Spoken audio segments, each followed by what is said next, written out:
Hi, guys. Welcome back to Families Against Incarceration, Rape, Predator, or Prey. You guys remember Fleece Johnson? You are not going to want to miss this one. Rape should not be a part of your loved one's sentence.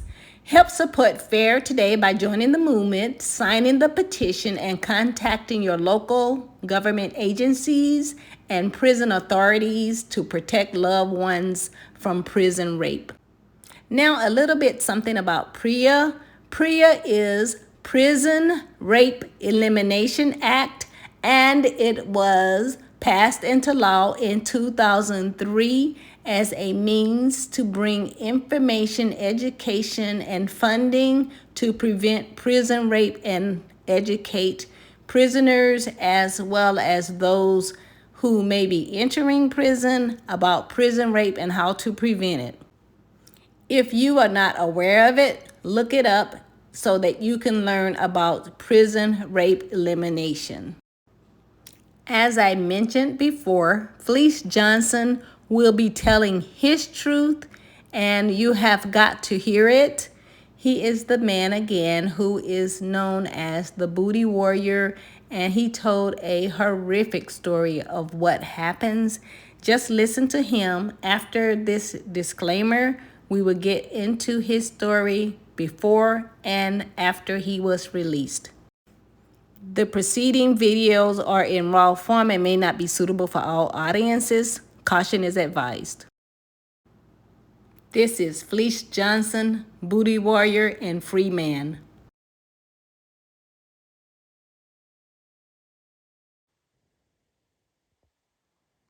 But when lockup visited Kentucky State Penitentiary, we met Fleece Johnson, a longtime inmate who practices a very different kind of homosexuality. But we have sexual desires, right? So you got a bunch of men locked up in one place. All of them get hard. All of them's horny. All of them got sexual desires. So what are they going to do?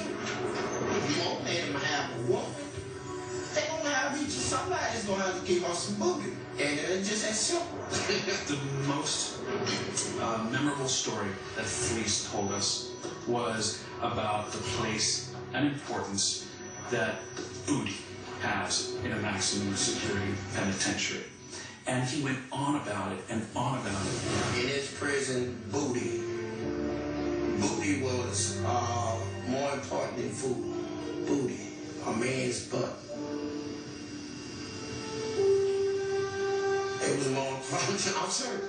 It was more booty, having some booty was more important than drinking water, man. I like booty. Johnson went on to tell our crew how he used to satisfy his sexual desires, especially during the 1970s and 80s, when he was most active and prison security was more lax.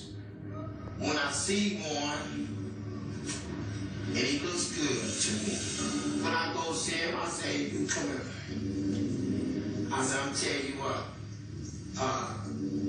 I like you, and I want you.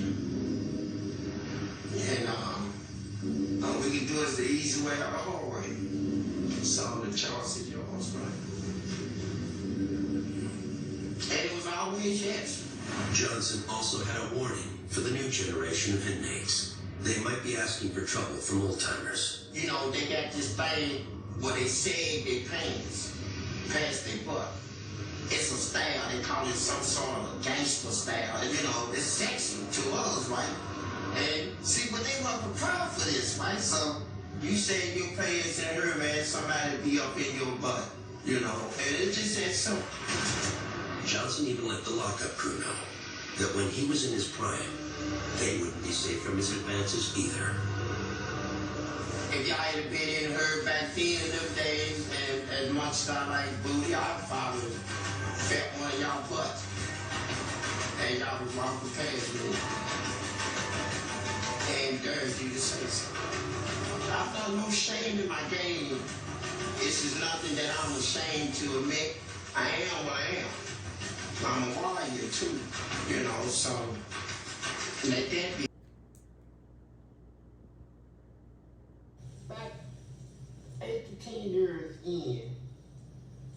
you know, motherfucker get tired of all that jacking off shit.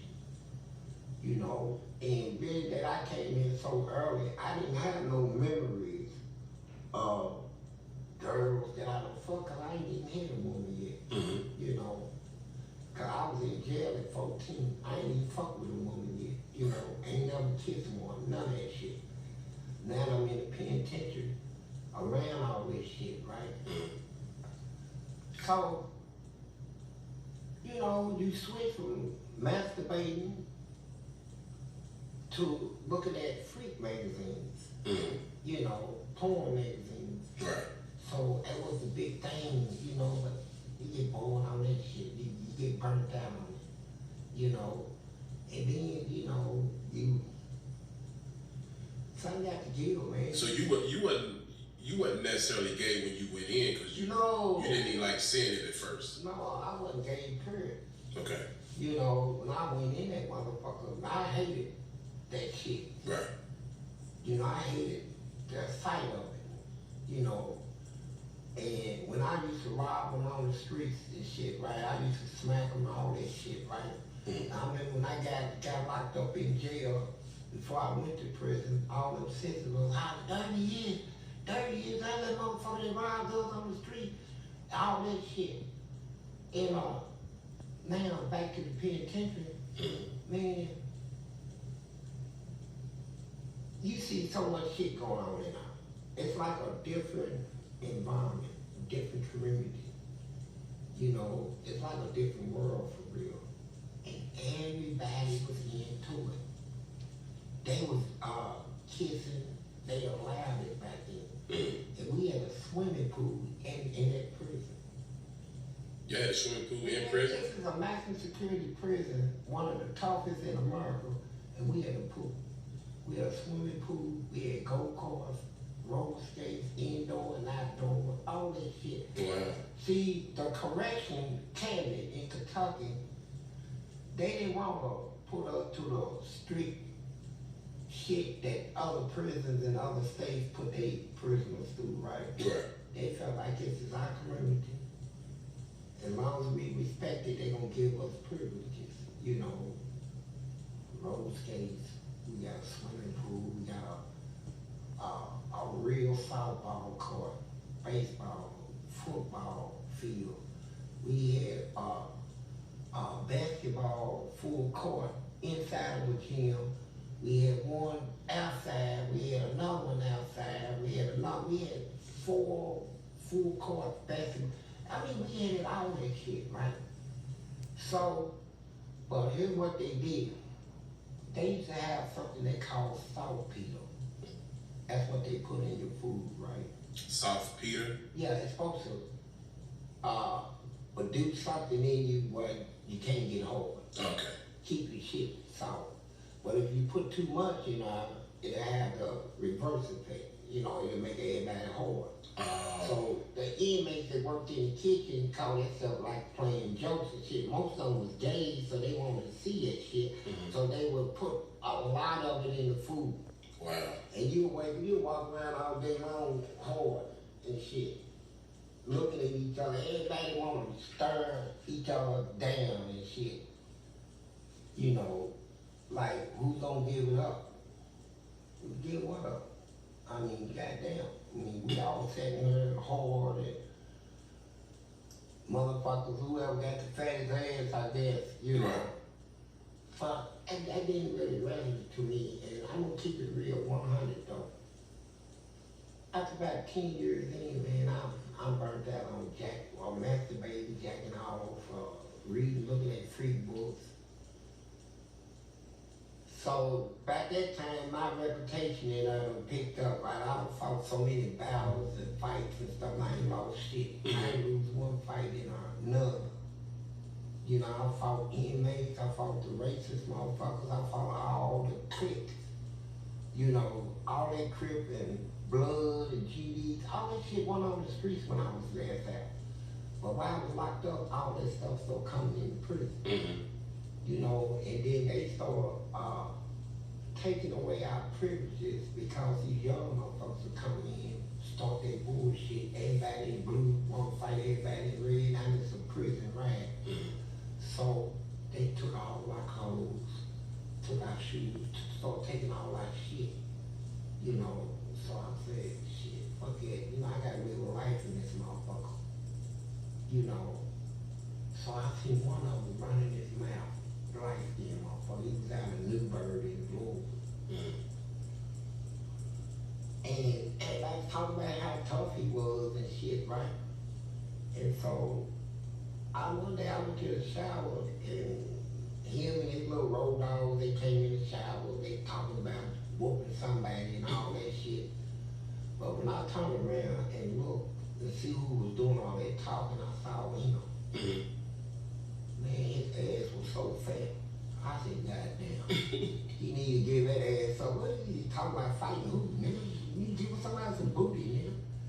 And so I didn't say nothing to him right then and there, right? But we knew all that shit was just talk, right? Right. Most of them coming off that gangster shit, man, they ain't gangsters for real, bro. They ain't gangsters for real. It's a shield. It's a shield. When you see people acting tough for no reason. Protection, right? Like a protection mechanism. Yeah, it's a protection mechanism. It's like they erected a shield, right? So the only thing you can see is what they talking. You can't see what's behind it, right? And if you bust through that motherfucking shield, you'll see who's behind it. A camera, a game motherfucker. You got your guns in there, bro. Right. You know, and you try to click out the motherfuckers, and if they ain't got your back, you on your own. You know, and when you break down the clicks and get a motherfucker on his own, you can just walk up to him. And taking ass in prison, let me tell you, they give it up. Don't nobody take shit. You ain't gotta take nothing. You don't gotta take something. You can just break through that little shield they got up, all that tough talk shit. Break through that. It's something they wanna do, man. They wanna give it up. Wow. You know, and I started picking up time and shit, and I went down with 12 years and picked up 40. Yeah, we gonna get into that because I think it's pretty wild. You had a 12-year bid and end up doing 40. All right, Fleece, now you about 10 years in, so you're in your mid-20s. And now what's going on in your life in prison at this point? Well, the first thing that goes on in people's lives in prison is the people on the streets. Walk up to them. And taking ass in prison, let me tell you, they give it up. Don't nobody take shit. You ain't gotta take nothing. You don't gotta take something. You can just break through that little shield they got up, all that tough talk shit.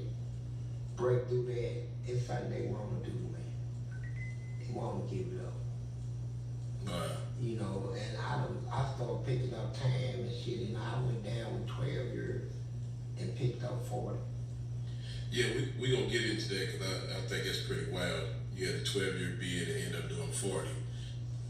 All right, Fleece, now you about 10 years in, so you're in your mid-20s. And now what's going on in your life in prison at this point? Well, the first thing that goes on in people's lives in prison is the people on the streets, your loved ones and your family. Turn it back on you, bro. Stop sending you money. Don't come and visit you. You just like on your own. Don't nobody want to fuck with you, you know. And I'm like, fuck them. I don't need them anyway, right? So prison is just like the streets, you know, in a certain way, because we gotta live in our and survive, and people get robbed in our all the time. If you got money, you better know how to fight. If you don't know how to fight, somebody gonna take your money, take your ass and all that with it, you know. And so I started running shit. You know? Let me ask you, I don't mean to interrupt you, let me ask you a question real quick, because you said, because it's been said that you was taking ass, and you just said, Right, you don't right. have to take no ass. No, you don't have to take shit. Motherfuckers give you ass, man. Now, I'm gonna ask everybody to listen to this shit. Now, I'm gonna ask you this. What is the big fucking difference ass is ass, in my book. You know. In your book, because of where you are at the time. No, Period. On the street in prison, ass is ass, you know, to me. You know, ass is ass, bro. I mean, you know, you like out here in society, you got a lot of women out here. Right. You know, and motherfuckers don't need to go that route. You know, you got ladies out there, you got motherfuckers out there you can fuck for a bird. $2, $10, shit like that. Right. You never need to go do anything, you know, but in the penitentiary, how many people you know is strong enough?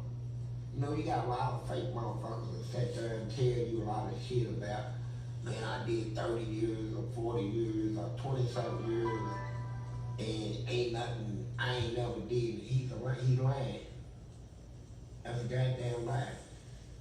It was said again, I'm sorry, he did. You got people that get out of prison that done did a lot of prison time, over 15 years, and they try to tell people when they get out, yeah, man, I was strong, you know, man, I held up.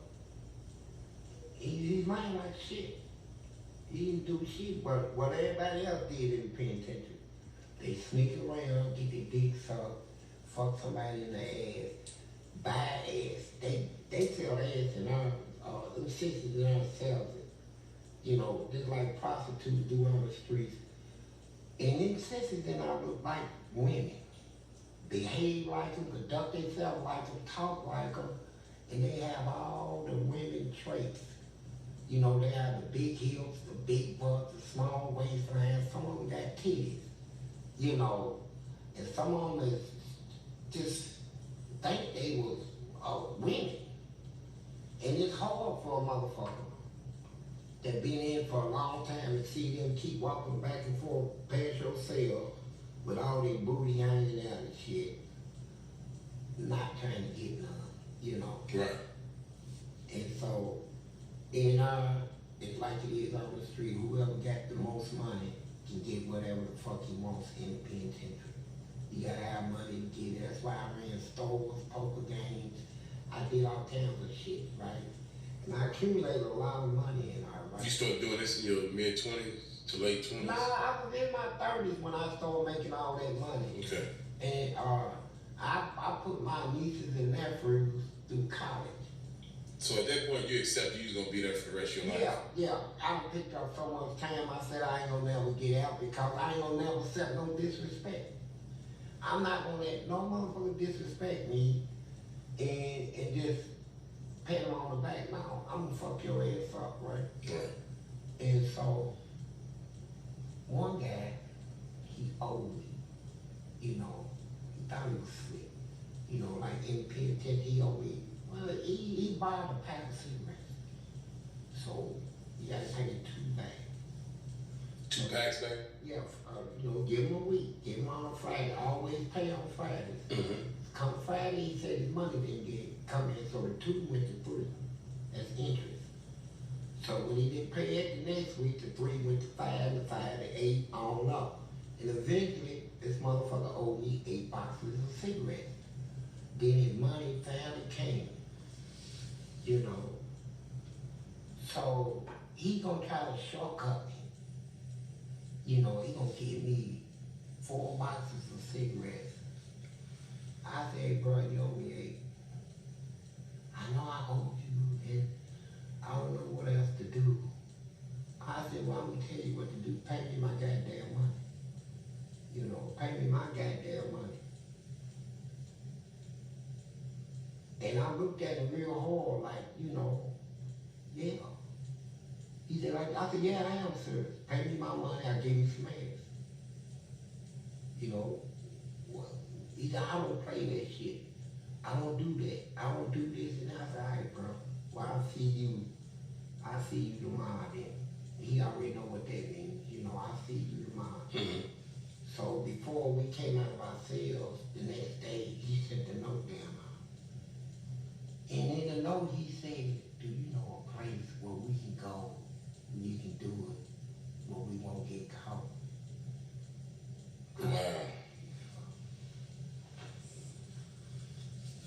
gonna keep it real with you.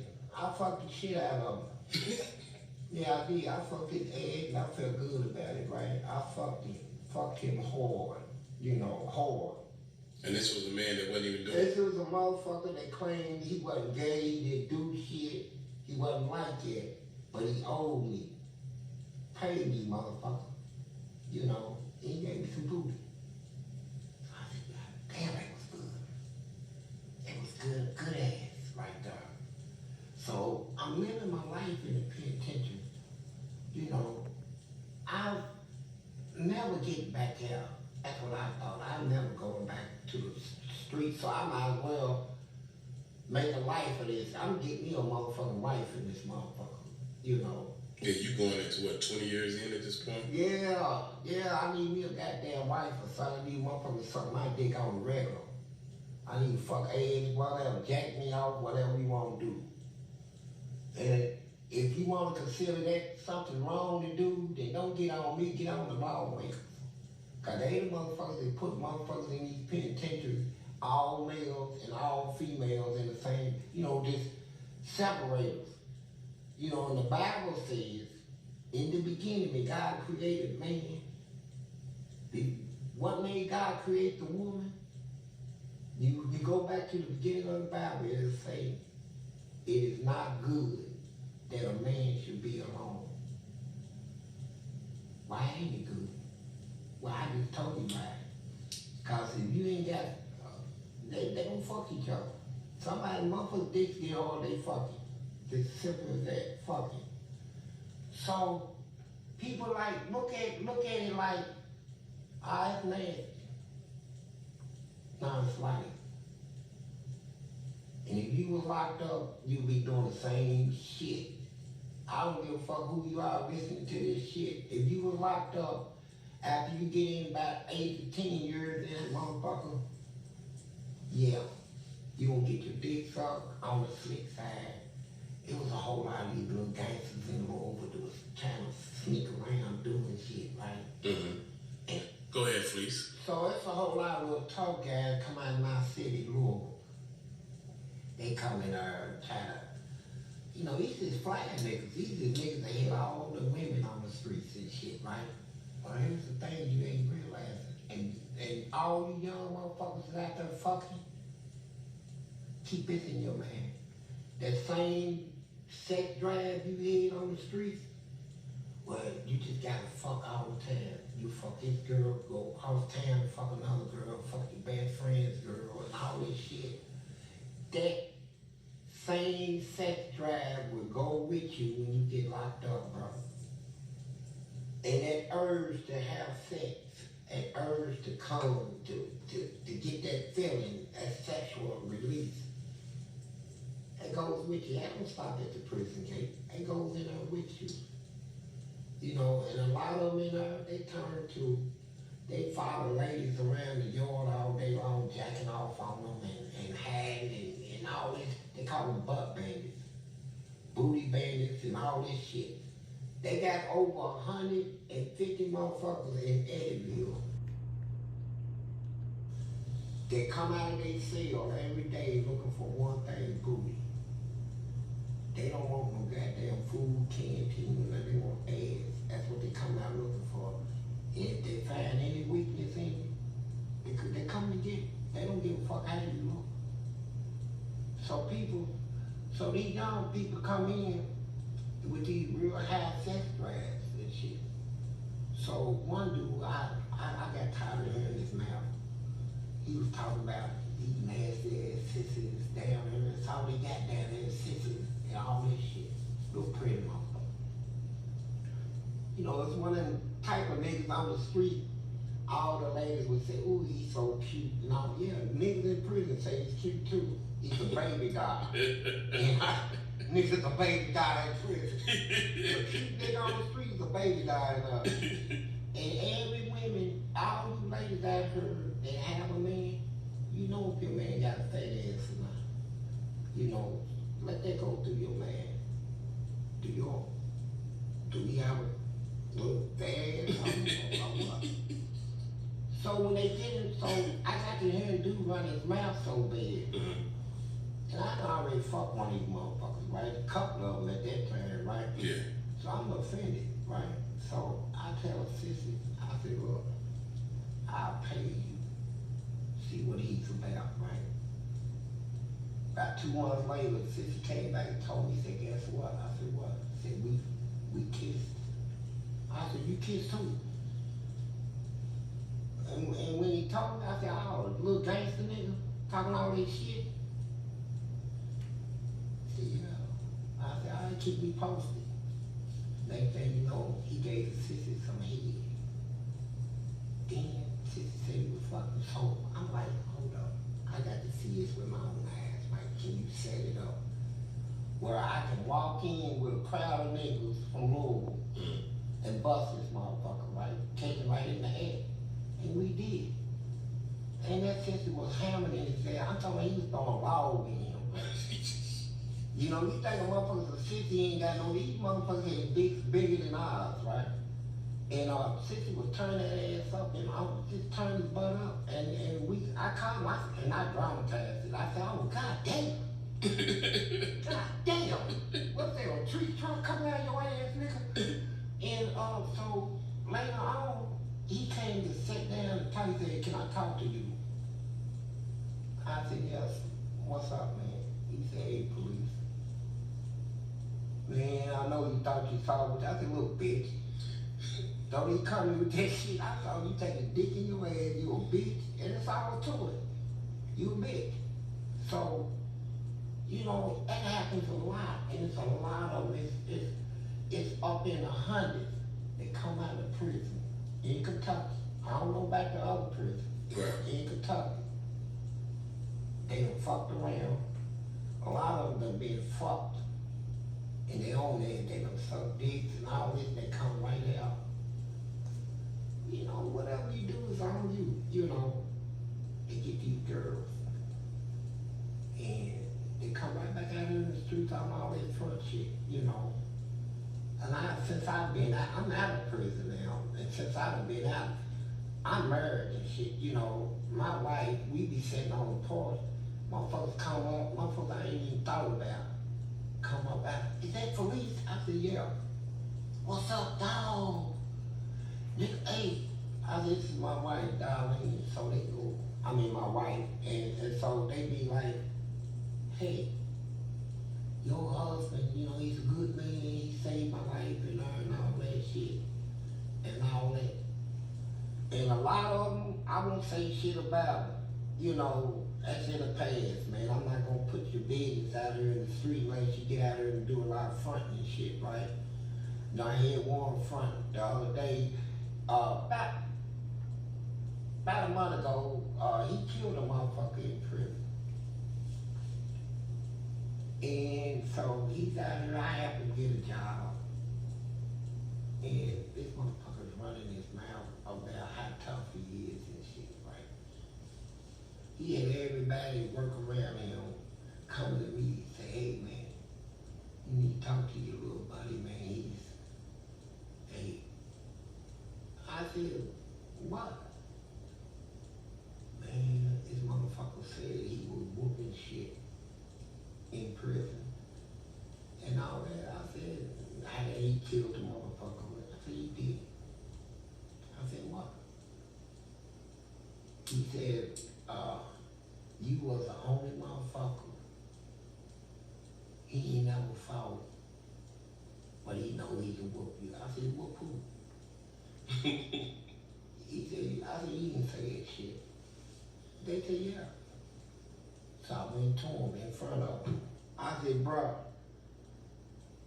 you run around telling motherfuckers all this shit you did in the penitentiary, who you killed, and yeah, you killed a motherfucker, you know?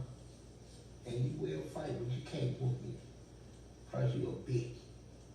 You know, you won't put it out there? I was, you know, when you sucked dick, took it in your ass. You know, you even wanted me to be your man, but I didn't want you. I said, I'm man. He turned his back and said, you win that, brother. And didn't say nothing else, right? And I hated to do that, but you know, sometimes you step up to motherfucker. I'm a real motherfucker. I keep it 100, 100. I keep it gutter. I don't give a fuck about what any motherfucker think about me, right? And cause anybody got something to say about me, I got something to say about them. You know, so we can go there, you know.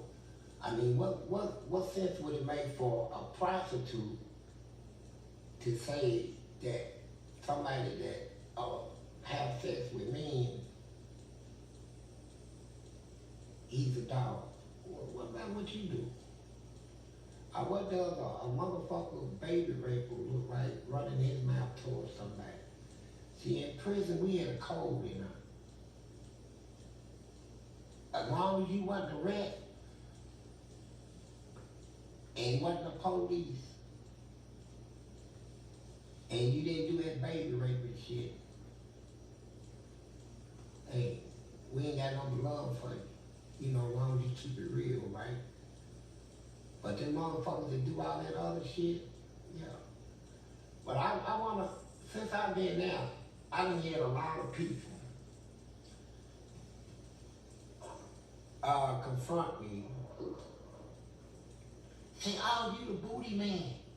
You the booty man, you the, oh, fuck you. I said, I'm what? Say, are you the booty man? I saw your documentary, this and that, all that shit. You know, I said, what you wanna do, suck my dick? Is that what you want me to do, fuck you in your ass? Oh no, I was just saying, man, I like the documentary, all that bullshit. But here's what I want to tell all my young G's, man, because even though I'm up in age now, I still got my youngness. And we're gonna cut it right here after this. Go ahead, explain. I want all my young niggas to know throughout the whole country, bro. Hey, you gotta watch yourself when you go in them places. Your best friends will set you up. I've seen that so many times. Motherfuckers will sell motherfuckers in there. You know, you come in the penitentiary, think a motherfucker's gonna ride with you, die with you, and all that shit. But you don't know when you came in, the motherfucker you think is gonna ride and die, he done already been bitched out. You know. And when you go in there, you don't give a fuck about what people think about you, bro. I don't give a fuck about what nobody think about. I know who I am, right? Nigga, and like I said in that first interview, nigga, I'm a warrior for real. But warrior or not, you can put King Kong in the penitentiary and I bet you he fucks some ass in there. You know, if he do 40 years in there, he gonna fuck some ass, right? And so I'm not sitting here asking for sympathy, for you to look at me any different from how you look at. I don't give a fuck how you look at me. I tell a person in a heartbeat. I had somebody say, you know, one day I got a lot of respect for you. I said, no, keep your respect. I don't need the shit. It don't put food on my table, clothes on my back, or shoes on my feet. So your respect don't mean shit to me. Whether I got it or I don't have it. And that's what I'm telling everyone. Let me listen to this shit. I don't give a fuck what you think about it. Yeah, I did. But I ain't never took it, didn't have to take it. Ass fell in my lap. I had motherfuckers sitting on his dick, you know. And yeah, you got to be a man to take all this, right? Let's save a little bit for him next time. Hey, this is Big Lee, Hustle Spirit. We interviewing Fleece. We gonna get right back at him too. It's another interview. I'm gonna drop these